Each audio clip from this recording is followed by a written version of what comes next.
Café de Sèvres.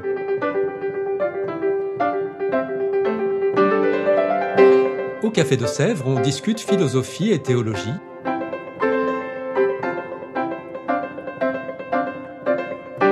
C'est là que chaque semaine, Isabelle, Parnell et Claire dialoguent avec un enseignant du Centre Sèvres, faculté jésuite de Paris. L'émission d'aujourd'hui est animée par Isabelle de la Garandrie.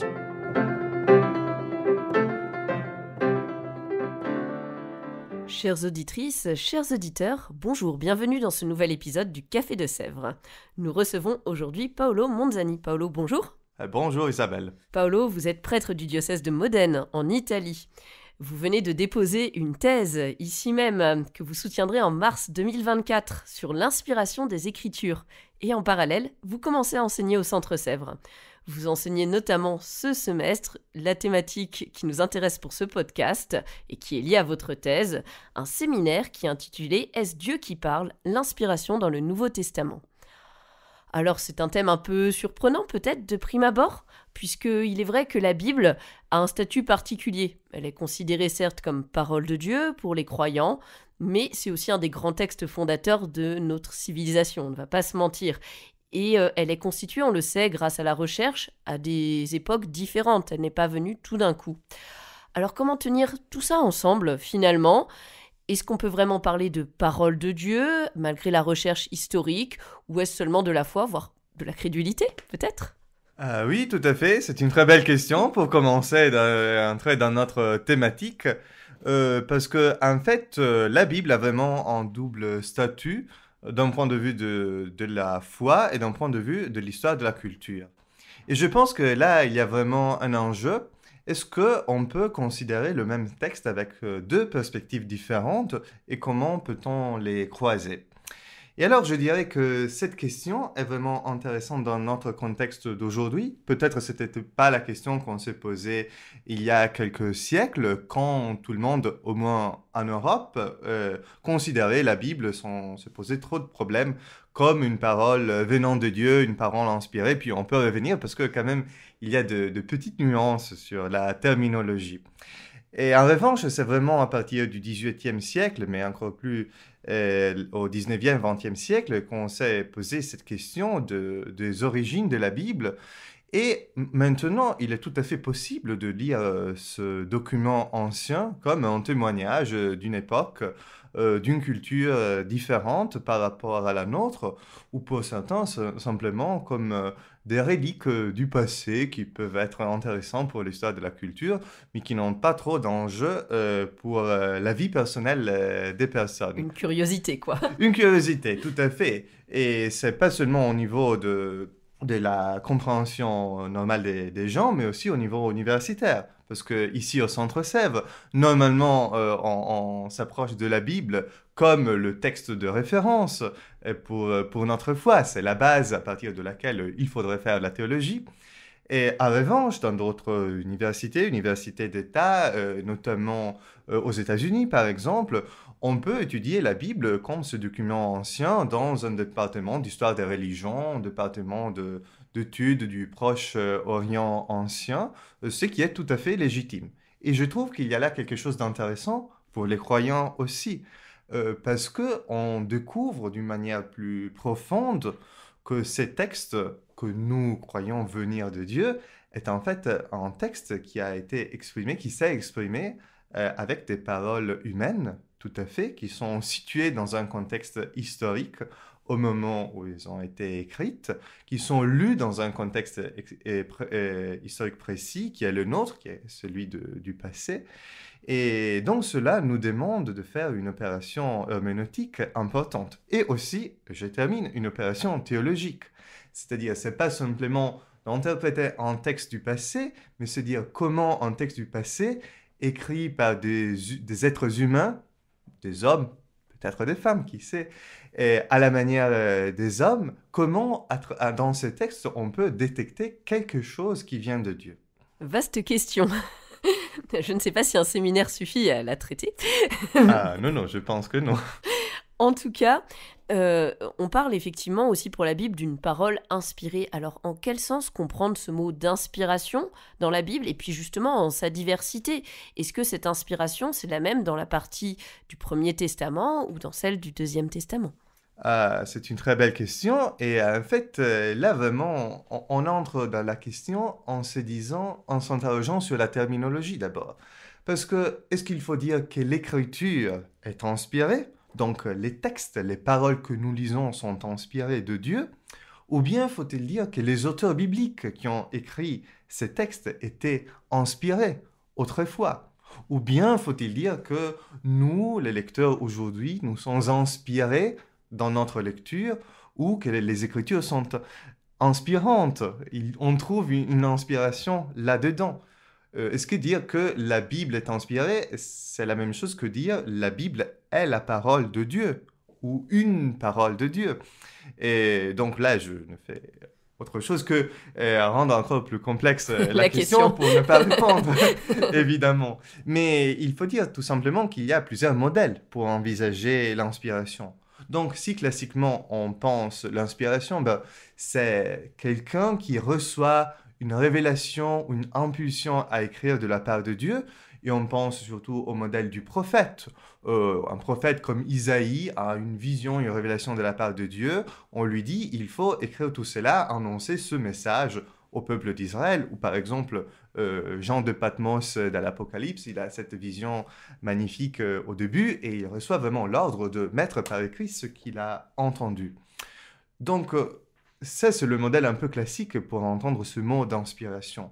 Notre problème, c'est quand, justement, comme vous l'avez dit au début, à travers la recherche historique, on découvre qu'en fait, il y a des couches de rédaction, que ce n'est pas souvent un seul auteur qui a écrit son livre du début à la fin. Il y a eu des ajouts de rédacteurs qui ont fait des corrections à un moment donné. Et donc, ce modèle du prophète, qui était classique et qui fonctionnait très bien jusqu'au XVIIIe siècle, sans doute au XIXe, aujourd'hui est un peu en crise. Donc, peut-être il faut chercher plutôt du côté de la parole elle-même. Ce ne sont pas les auteurs, mais c'est Dieu qui, d'une manière que nous ne connaissons pas, rend ces paroles écrites dans les livres capables d'exprimer sa parole. C'est une autre approche fascinante. Sauf qu'on a un peu la difficulté de dire, mais alors quand il y a des paroles qui sont un peu trop difficiles ou qui nous dérangent, parce que c'était des paroles peut-être audibles dans une autre culture, qui aujourd'hui ne sont pas totalement audibles, qu'est-ce qu'il faut faire? Est-ce Dieu qui parle? C'est un peu le titre de mon séminaire, qui nous parle directement quand nous lisons cette parole.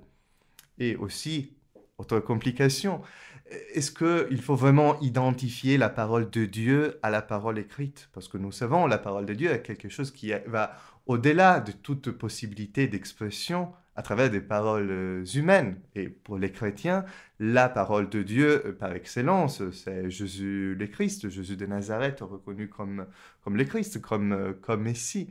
Donc, quel rapport entre la parole éternelle de Dieu, la parole incarnée de Dieu qui est Jésus, et la parole écrite? Tout un grand espace, du coup, en 3 dimensions, dans lequel naviguer. Alors, vous avez justement parlé jusqu'au XVIIIe siècle du modèle de l'inspiration, et puis aujourd'hui des questions qui se posent. Quelle actualité théologique, justement, à cette question de l'inspiration à laquelle vous avez consacré votre thèse? Est-ce que cette manière de la concevoir, vous l'avez un peu dit, a déjà évolué au fil des siècles, mais aujourd'hui, finalement? Je pense que la question est tout à fait d'actualité. Parce que, en fait, l'histoire de l'Église, à plusieurs reprises, on a dû penser l'inspiration. Ou plus précisément, on a dû penser la place de la Bible, des Écritures saintes, dans la pensée théologique et dans la pensée de la foi. Donc, à plusieurs reprises, on a dû repenser le modèle pour envisager cette inspiration. On peut dire, dans le monde catholique, on a eu une dernière grande synthèse avec Dei Verbum, donc il y a 60 ans à peu près, qui est une très belle synthèse qui a cherché à répondre aux questions qui se posaient à l'époque. Et notamment, il y avait une grande question qui était celle de l'historicité. quelle est la relation entre cette parole de Dieu, si on peut dire ainsi, et les événements historiques et le processus de rédaction des textes au niveau historique. Mais après cette synthèse remarquable, aujourd'hui, on a d'autres questions qui peut-être n'étaient pas abordées directement par Vatican II. Selon quelques exemples, on peut penser au rapport entre les écritures sacrées des chrétiens et des juifs, donc la Bible, et d'autres textes sacrés. Pourquoi peut-on dire, ou veut-on dire, d'un point de vue chrétien, qu'il y a vraiment une parole de Dieu d'une manière excellente, plus forte, voire unique dans la Bible, et non pas reconnaître cela dans d'autres textes sacrés, par exemple le Coran. Peut-on dire qu'il y a une inspiration dans les textes d'autres traditions religieuses? Ça, je trouve, c'est une question très fascinante qui nous invite à dire, donc, qu'est-ce qu'on entend par inspiration? Ou bien la question que j'évoquais tout à l'heure, des passages difficiles. Certains passages difficiles sont plus difficiles pour nous aujourd'hui. Pour prendre un exemple, la position de la femme dans les Écritures. On peut détecter dans la Bible un paradigme patriarcal qui peut-être ne posait pas trop de questions dans le passé. Aujourd'hui, on a une autre sensibilité. Et cela nous dit, certains passages, par exemple de Saint Paul, sont difficiles à entendre. Il faut du recul historique, bien sûr, pour l'interprétation. Mais alors, on s'est dit, est-ce Dieu qui parle directement ou pas? Et donc, je trouve qu'aujourd'hui, on a de nouvelles questions qui doivent être abordées. Et plus en général, je termine, je trouve qu'il y a une question de fond. Qu'est-ce qu'on fait quand on lit la Bible? C'est une opération quotidienne, je dirais, pour un croyant, une croyante, pour les théologiens. Mais en fait, parfois, on n'a pas le temps d'aller vraiment creuser en profondeur pour bien comprendre ce qu'on entend par inspiration. On lit les textes, parfois on entend directement cette parole de Dieu comme adressée à nous, parfois on sent une distance culturelle, on utilise de techniques herméneutiques ou bien d'autres, et donc qu'est-ce qu'on est en train de faire finalement? Et moi, je me suis posé la question très directement en tant que prêtre, quand je dois prêcher, donc faire une homélie à partir de ces Écritures, je me disais, qu'est-ce que je suis en train de faire aujourd'hui? Qu'est-ce que je vais dire pour respecter le texte, pour respecter l'actualité des personnes qui sont devant moi, et pour chercher à trouver, à libérer une parole de Dieu qui peut être un peu cachée derrière ce texte. Sacrée opération herméneutique qui a dû se compliquer finalement en même temps que vous écriviez votre thèse. Une autre question qui peut sembler un peu annexe, mais qui me semble importante d'aborder, la parole de Dieu se cite souvent elle-même. On a l'impression de retour sur certains versets. On peut penser aussi dans l'évangile selon saint Matthieu, dans le Nouveau Testament par exemple, qui cite tant de fois l'Ancien Testament. Alors quel statut finalement cette parole de Dieu à l'intérieur de la parole de Dieu? Est-ce que c'est la parole de Dieu? Ces citations ont-elles une place particulière, ces reprises? Oui, je pense que la question est très importante et qui peut être développée encore. D'abord, il y a une complication, c'est quand le Nouveau Testament, par exemple, cite l'Ancien, mais en changeant un peu la citation du texte original, ou bien en lui donnant une interprétation qui apparemment n'était pas l'intention de l'écrivain qui l'avait écrite au commencement. Et donc, est-ce qu'on peut dire que l'auteur inspiré, si on peut dire ainsi, du Nouveau Testament avait une inspiration supérieure pour comprendre ce qui n'était pas totalement compris dans l'Ancien, ce qui pose des questions notamment de dialogue avec le judaïsme. Alors, évidemment, le point de référence pour les chrétiens, c'est la manière de Jésus de Nazareth, la manière qu'il avait d'interpréter les Écritures. Donc, pour nous, c'est là qu'on trouve le point de référence pour comprendre la manière de lire, c'est-à-dire la manière qu'il avait de lire les Écritures et la manière que nous aussi nous devons suivre, et aussi la personne de Jésus devient un peu le point de comparaison pour interpréter ce que les Écritures d'Israël avaient exprimé. Donc l'interprétation chrétienne est en gros de dire on trouve une lecture prophétique déjà dans les Écritures d'Israël qui nous conduit vers la révélation plénière du Christ. ce qui quand même peut être problématique de dire avec quels critères on peut encore faire cela. Donc si on veut continuer dans la même direction, nous n'avons pas la même autorité que Jésus de Nazareth, la même autorité que les apôtres, on peut dire. Mais il est vrai que nous sommes toujours en train de continuer ce processus. Et je trouve ça très fascinant. Au fil des siècles, nous avons écrit à nouveau, si je peux parler ainsi, la Bible. Comme le Nouveau Testament a d'une certaine manière réinterprété, réécrit les Écritures d'Israël à la lumière du Christ, nous aussi les chrétiens, à la lumière de notre histoire, de l'histoire de l'Église, de l'histoire du monde, nous avons relu l'Écriture et nous l'avons exprimée d'une manière différente à travers la poésie, l'art, la musique. Et je trouve donc que cette parole de Dieu que nous cherchons dans l'Écriture, qui est citée dans l'Écriture elle-même, est toujours d'une certaine manière en train de se reconstruire dans nos vies. Il y a ce processus qui continue jusqu'à aujourd'hui, un processus d'interprétation, mais je dirais aussi vraiment un processus de l'Esprit Saint qui a conduit des hommes, des femmes, des écrivains à faire des expériences, à les mettre par écrit, à relire ce qu'ils avaient écrit à la lumière des nouveaux événements, mais qui nous conduit, nous aussi, aujourd'hui, ou qui nous a conduit l'Église au fil des siècles, à faire cette opération. Donc, c'est une parole qui s'entremêle à sa propre réception, on pourrait dire. Et peut-être c'est ça une clé pour mieux comprendre l'inspiration, pour ne pas dire c'est un moment situé dans le passé seulement, avec toutes les difficultés de le situer correctement, ce que je disais tout à l'heure, mais peut-être il faut envisager l'inspiration vraiment comme un processus, une action de l'Esprit Saint qui ne s'est pas terminée dans le passé, même si dans le passé on a des textes qui font autorité, qui sont canoniques, qu'on ne peut plus changer, une opération qui est en train encore de se développer aujourd'hui.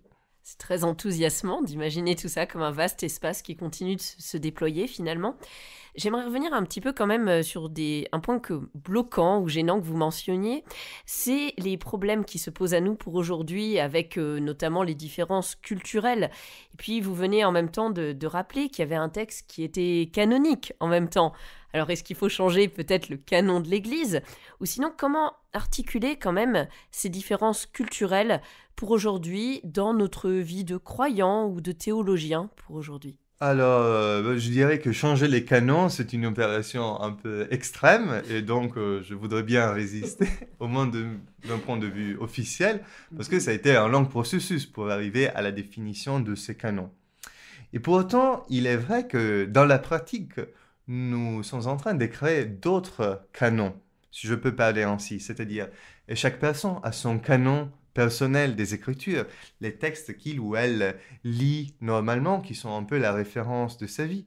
Nous avons un canon liturgique, on peut dire par exemple les textes qui sont lus notamment le dimanche, mais en semaine aussi. Donc le peuple de Dieu, ou chacun de nous, a son petit canon, ce qui est une opération herméneutique, à mon avis, tout à fait correcte. C'est-à-dire, on n'arrive pas à gérer tout l'ensemble des livres et non pas tous les livres ont la même importance pour nous aujourd'hui. Donc cette opération canonique est importante aussi aujourd'hui. Et on voit aussi, si on regarde l'histoire de la théologie, ou l'histoire de l'Église plus en général, quand à un moment donné, l'Église ou un théologien spécifique crée son propre canon pour répondre aux questions qui étaient importantes à son époque, ce qui est tout à fait légitime. En même temps, l'idée d'avoir un canon plus large nous invite à ne pas réduire la problématique à nos propres questions, c'est-à-dire à nous rappeler qu'il y a d'autres questions qui viennent du passé, que la parole de Dieu nous dépasse. Et finalement, donc c'est toujours une invitation à entendre une parole qui vient de l'extérieur, qui veut problématiser nos réponses, peut-être trop faciles, qui nous rappelle que Dieu va au-delà de notre compréhension. Donc cette tension du canon qui est clôturé, qui est clos à jamais, et ça c'est important, c'est une parole de l'extérieur, du passé, d'un moment irréplaçable de l'histoire, notamment pour nous, l'événement de Jésus de Nazareth.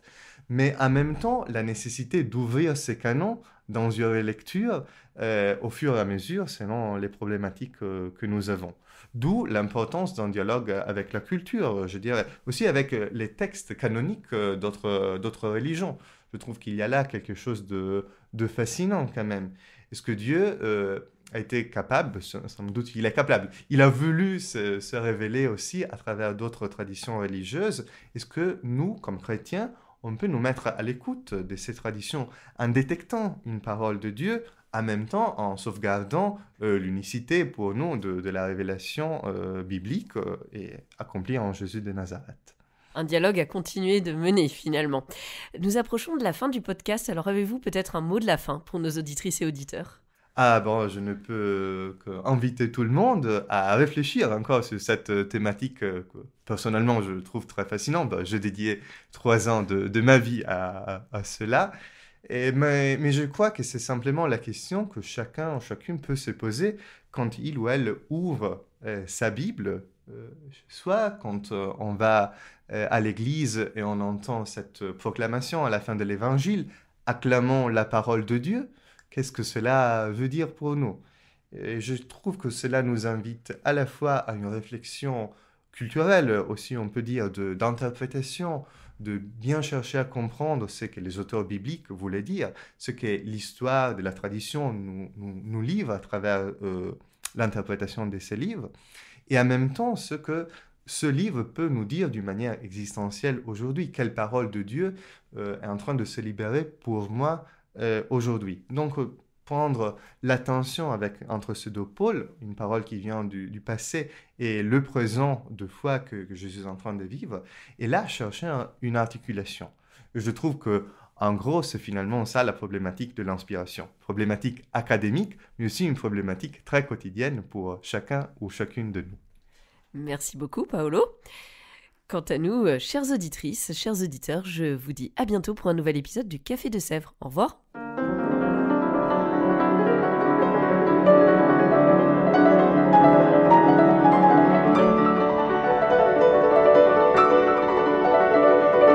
Vous écoutiez Café de Sèvres, le podcast du Centre Sèvres, Faculté jésuite de Paris, en partenariat avec RCF.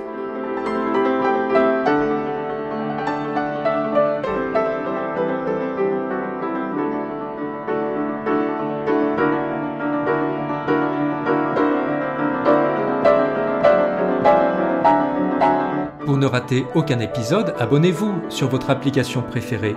Spotify, Deezer, Apple Podcast ou Google Podcast.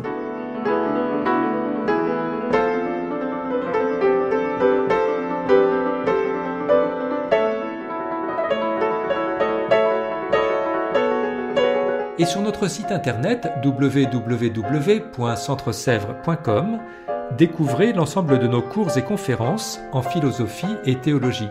À bientôt.